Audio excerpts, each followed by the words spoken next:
गणपतये नमः। ओम गुं गुरुभ्यो नमः। ओम सं सरस्वत्यै नमः। ओम शुक्लांबरधरं विष्णुं शशिवर्णं चतुर्भुजं प्रसन्नवदनं ध्यायेत् सर्वविघ्नोपशान्तये। सदाशिवसमारम्भां शङ्कराचार्यमध्यमाम् अस्मदाचार्यपर्यन्तां वन्दे गुरुपरम्पराम्। समस्तजनकल्याणे निरतं करुणामयं नमामि चिन्मयं देवं सद्गुरुं ब्रह्मविद्वरम्।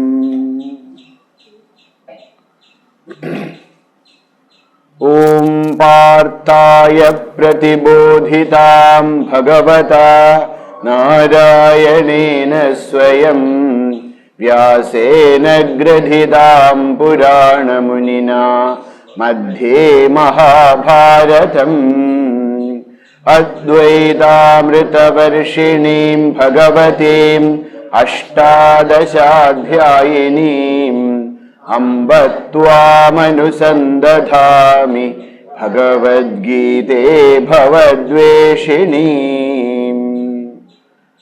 मूकं करोतु वाचालं पङ्गुं लङ्घयते गिरिं यत्कृपातमहं वन्दे परमानन्दमाधवम् परमानन्दमाधवम्।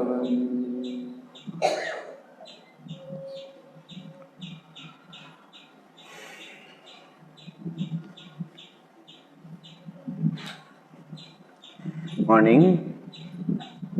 We learned the verse number 22 of the 9th chapter.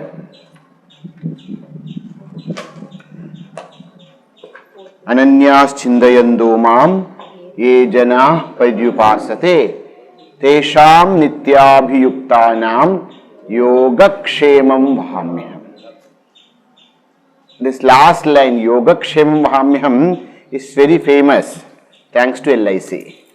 Not because of we have studied Gita, but because of their advertisement, no? Life Insurance Corporation, there is Yogakshemam Mahamyam. So people know this. So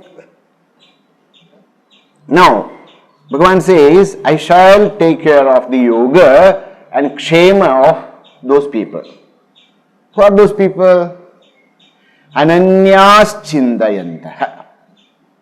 The key word of this shloka, ananyaha chindayantaha. Those people who are doing the ananya chindanam.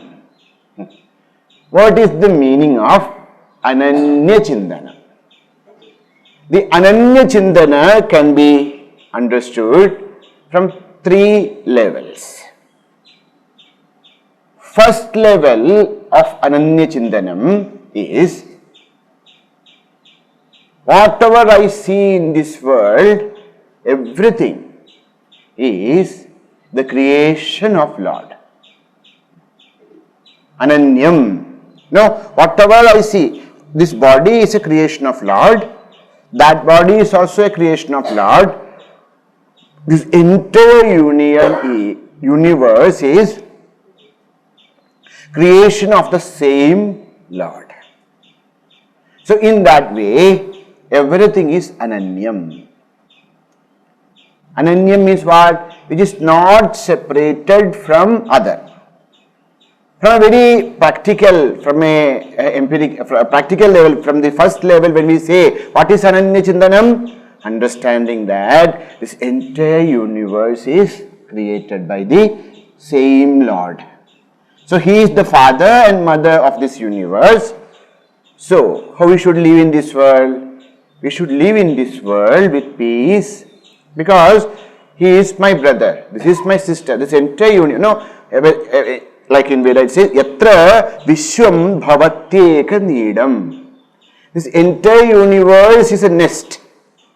Okay, all of us are siblings and all of us are related to each other because Bhagavan is our father or Bhagavan is our mother. So here Ananya Chintanam is what? Ananya Chintanam means we are all related to each other.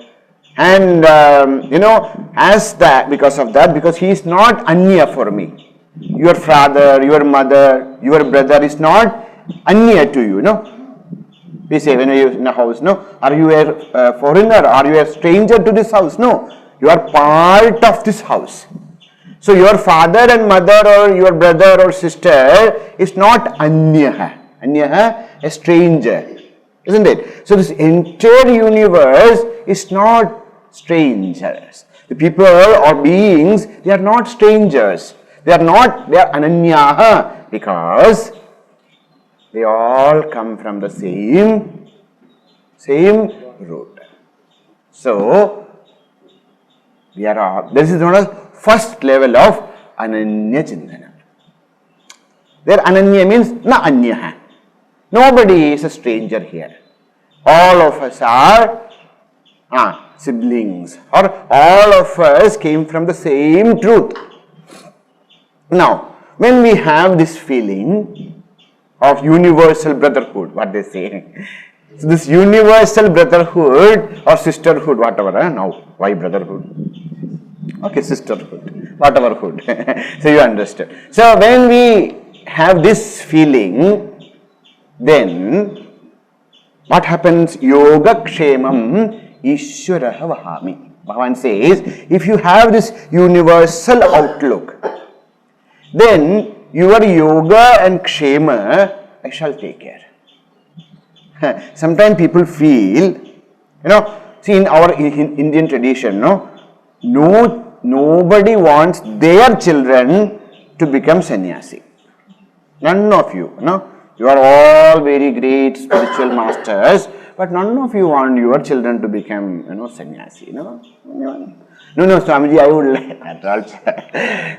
Why? Because we feel, what will happen to him? That's the basic thing. Now when he is young, etc., but when he become old and then nobody will be there to look after him, so that's a concern of a father, a mother. It's very natural. But they don't understand that, when a person feels, what is sannyasa? Sometimes people have a lot of wrong ideas about sannyas. They ask us, how can you give up your mother and father and come out of your house? Actually, it is not giving up. Bhagavan Shankaracharya teaches us how it is. Mata me Parvati Devi, Pita Devo Maheshwaraha, Bandhavaha Shiva Bhaktascha, Sudesho Bhuvanatrayam. For a sannyasi, it is not that our love for mother, there's no more love for mother. It's not so. Our love for mother is not for just one person. It is for each and every woman in this world is mother for them. Understand? But sannyasi is not doing he is not giving up that love and respect for his mother. What he is doing is, up to that point only one mother was there. That moment onwards, Striya Samasta Sakala Jagatsu. In all universe, wherever the form of a woman is there, that is mother for him. Now, wherever there is a form of a male is there, that is father for him. So see, it is not actually giving up, it's actually expanding. That is known as Ananya Chintanam. When that happens, Bhagavan takes care of such a devotee in such a wonderful way, we cannot even imagine how beautifully. he takes care of such devotees. What is yoga and kshema? This word yoga is a very unique word in our, because it has so many different definitions, aspects. Here, yoga and kshema, what it means is yogo nama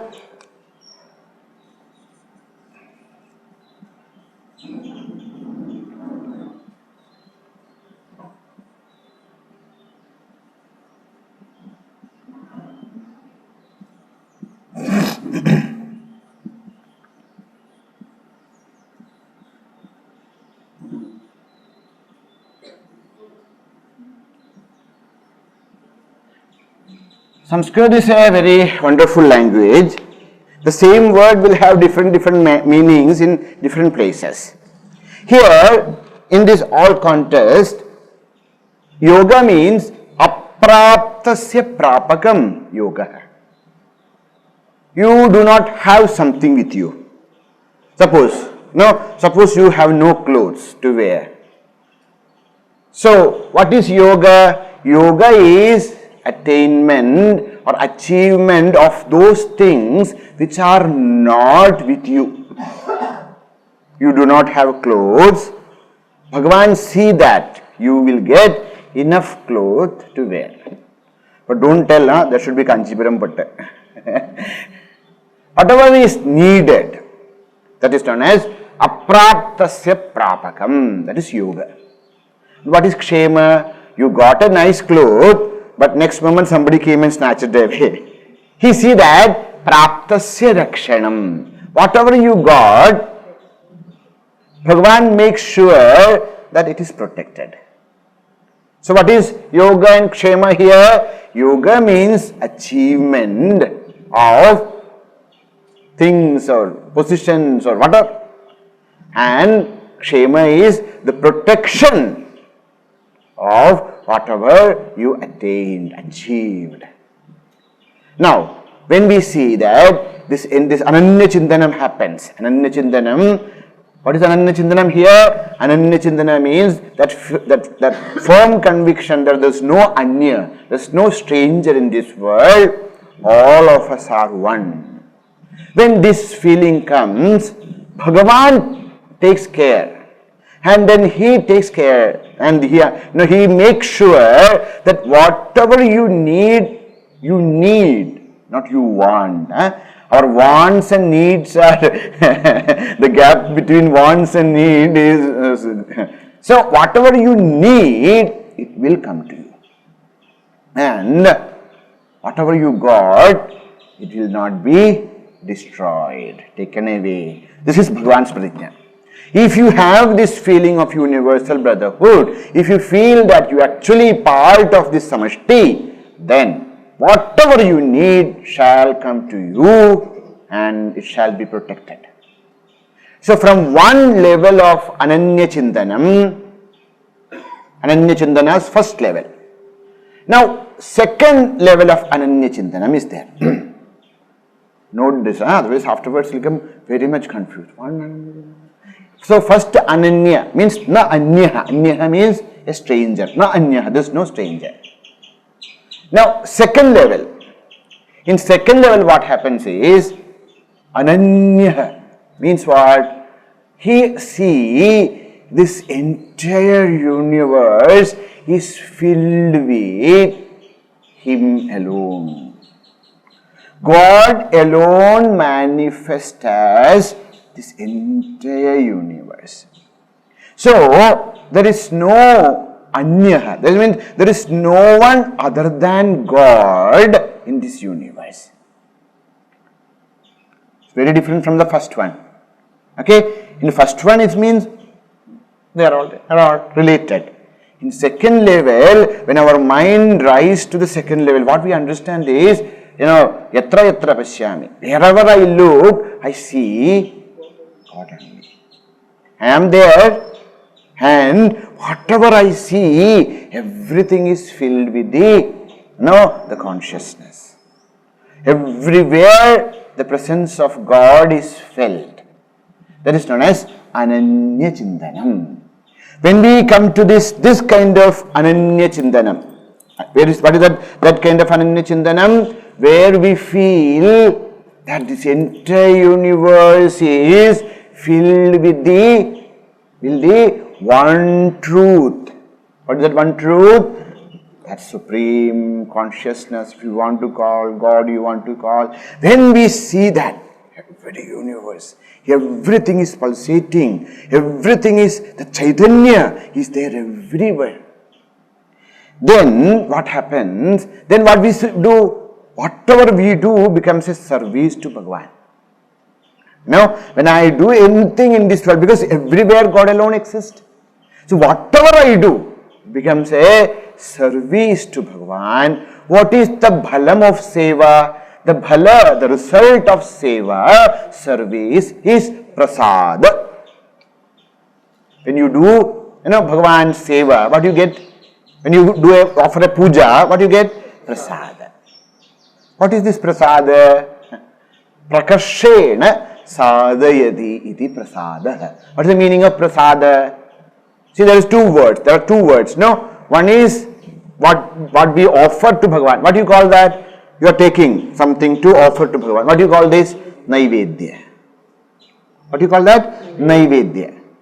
Then, when Bhagavan accepts it, then it is known as prasadas. Two things. One is nisheshena vedayadi. Total surrender is known as naivedya. When the total surrender takes place, what happens is that prasada, that naivedya turns into prasada. Prasadatmika buddhihi. Prakashena sadayati. Means your heart will fill with so much of joy. Now, you will be blessed with prasada. What is prasada? Prasada is nothing to just eat or, no, you will feel, your all being will be filled with such a kind of intense joy. That is known as yoga there. The second level, when we see that everywhere God alone exists, and I am doing whatever I am doing as a service to this God, Bhagavan, what you receive back is prasada. That prasada is yoga. And Bhagavan see that you never fall from the state of prasada buddhi. Now, our life in each and every moment becomes a kind of joyful experience. Even when we go through very difficult times in our life. Because we know whether good things, bad things, everything happening in His wish and will alone. Now, this is the second level of prasada. Ananya Chintana. First level. What is first level? There is no strangers. What is second level? Everything is God. Now comes the third level. What is the third level? He understands na anyaha. Ananyaha means, na anyaha means there is no one other than my own self. The third level, he understands that what I was thinking as a God, who was as though separated from me, he actually is me. Jesus Christ is very beautifully, if we read the entire teachings of Jesus, we see this in a very beautiful way. Jesus taught the prayer of Lord, where we see they pray, the God who is in the heavens.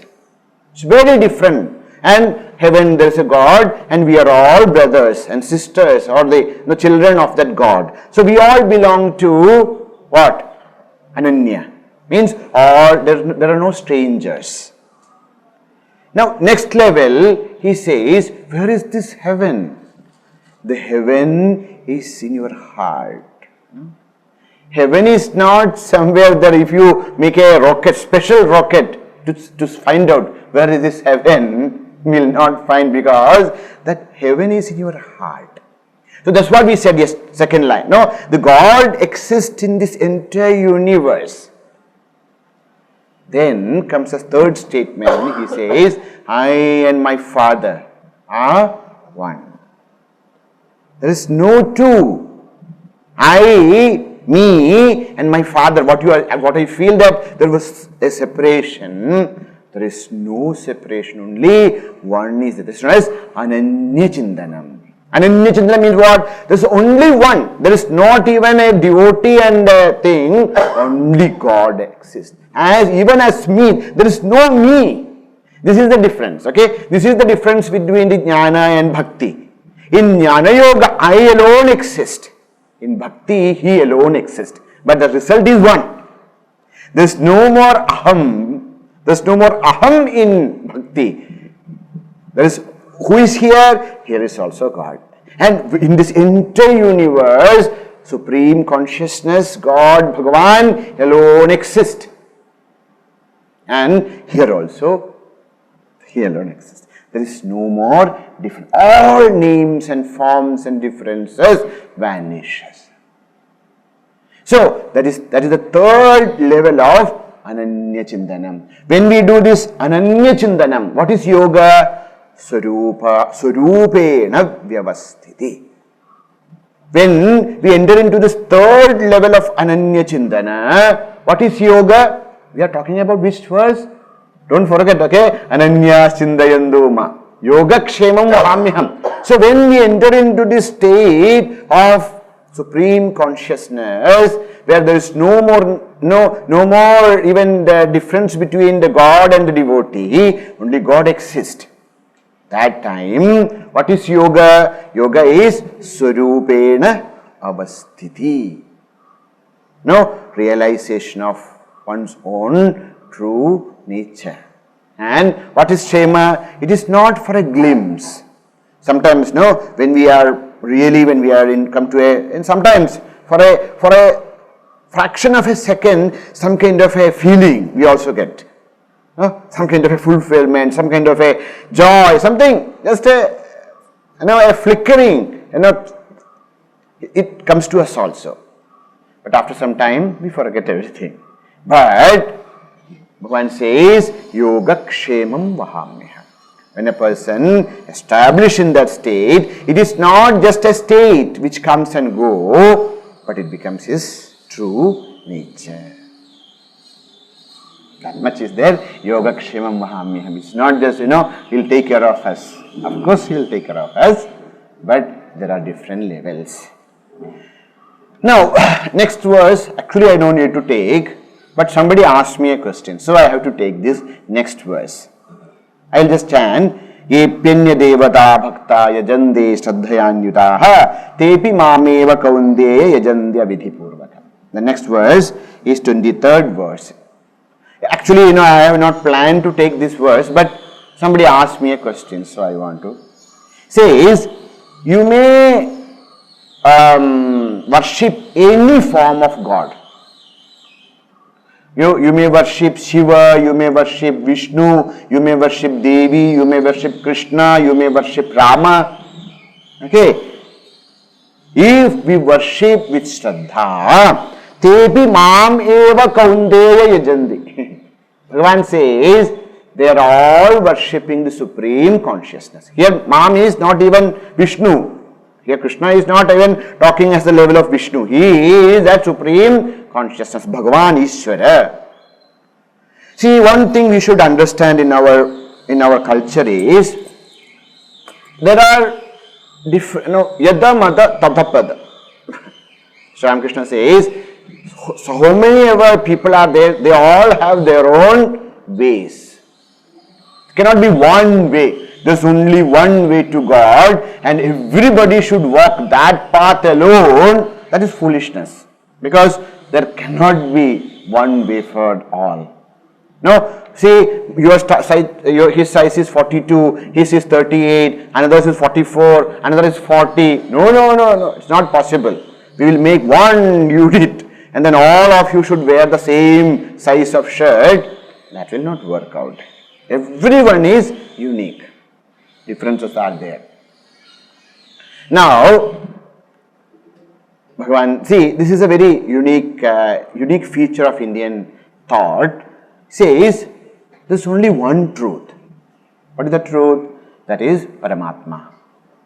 But that Paramatma itself, or himself or herself, appears as Sabrahma, Sashiva, Sahari, Sendra, Sokshada, Paramaswarad. Veda says, the one truth expressed as Brahma, Vishnu, Shiva, Ganesha, Akshara, any name, all those names and forms are taken by the Lord to bless the devotee.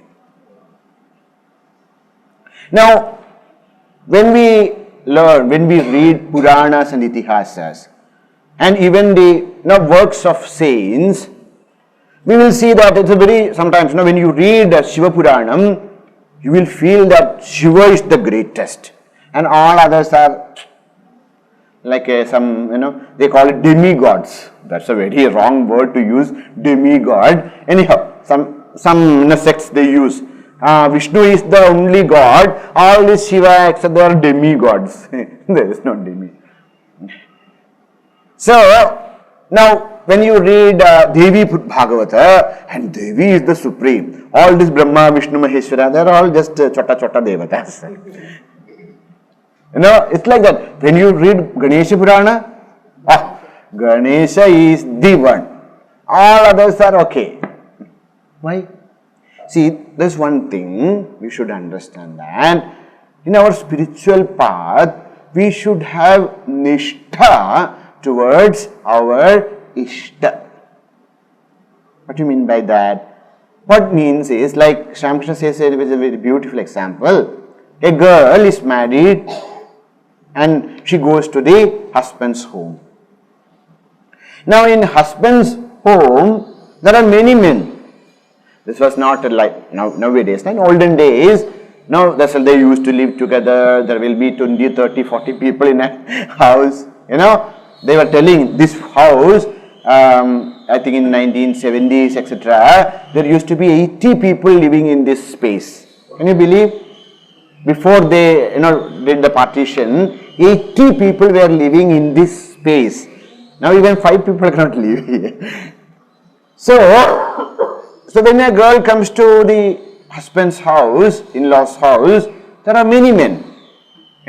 Husband's father is there, brother is there, chacha is there, chachi is there, mama is there, so many. And that girl is supposed to take care of all of them, serve all of them. She will be serving all of them, but her relationship with her husband is very different from all other relations, isn't it? In our culture, the God, Bhagavan, appears in different names and forms. But our relationship with our Ishta is like a wife's relationship with her husband. There are many people, there are many relations, but it is something very special. Now, Purana tried to make your Nishtha in your Ishta. Purana tried to make that, you should have such a firm conviction that my God is supreme truth. Is it not right? It's right. Because whether you call Krishna, Rama, who is Krishna? Krishna is not just the Devaki Putra. No, Krishna is Sakshal Paramatma. That's how we worship him. Understand? From the beginning we see that Bhagavan is that and is born as this and that. Then we enter into a different level, where we say this entire universe came from Krishna, etc., etc. There that Krishna is not this Devaki Putra. That Krishna is Paramatma, Parameshwara. Rama, as Yashoda, as the son of Dasharatha and Kausalya, is one aspect. But in a Rama Upasaka's life, that Rama is not just a son of Kausalya and Dasharatha. Who is he? He is Sakshal Parameshwara, from whom this entire universe came into existence. Why? Because sometimes a Western mind may not be able to understand it, but we can understand very well because in us that's how it is. Because when you say Rama, when you say Krishna, when you say Devi, when you say Ganesha or Shiva or Vishnu, what we mean is Ishvara. What we mean is Ishvara, not that avatar. Not that avatar. Avatara is there, but avatara is a doorway. It's like a door through which we enter into that's how in Rama, like if you go to Rama, Sri Krishna Prasthana or Rama Prasthana, what they say is the Dasharatha Rama is only a door to enter into the real Rama. Who is that real Rama? That is Ishvara. Ishvara is named as Rama. And that Rama creates whom? Brahma, Vishnu, Maheshwara. But when we read, because we have read many other books, in that book what we learn is Sri Mahavishnu incarnated as Rama. But in this book where the Rama is considered as the supreme truth, there they say what? Vishnu is created by Rama. Why? Because when they say that Vishnu is created by Rama, what they mean is that Rama is not this person. That Rama is supreme God, Parameshwara. And the Parameshwara, he is now taking different names and forms. Please understand this. Whenever we read any Bhagavad, any story, and sometimes we get confused, because one say one, another say. Understand that they are all from their own standpoints. They are all explaining the same thing from different standpoints. Okay. Now we come to the 26th verse of Srimad Bhagavad Gita of 9th chapter.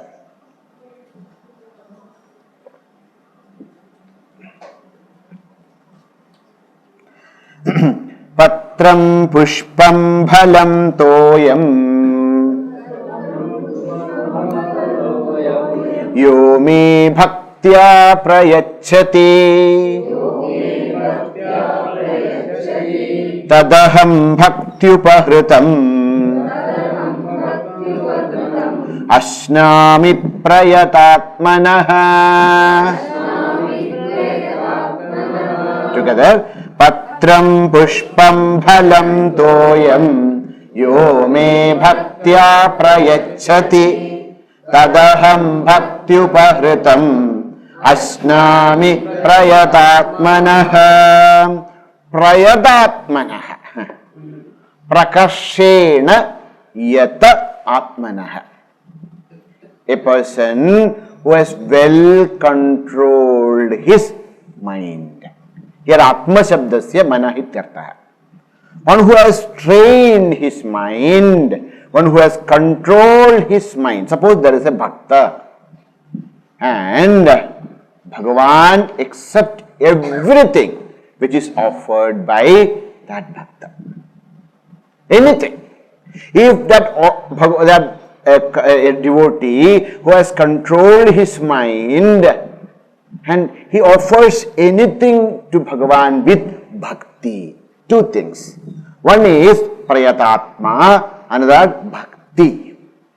If we offer anything to Lord with these two bhava, Bhagavan will accept anything. He says, patram, if you give me one leaf with bhakti, pushpam, one flower, phalam, one fruit, toyam, little water. No, Hidi, if anybody offer me with total devotion, I shall accept it. So why Bhagavan is telling this? There are many aspects. One thing, sometimes we feel, when I offer something to Bhagavan in puja, actually he accept it or not. Sometimes people tell us, why are you doing all this? These are all rituals. They are all,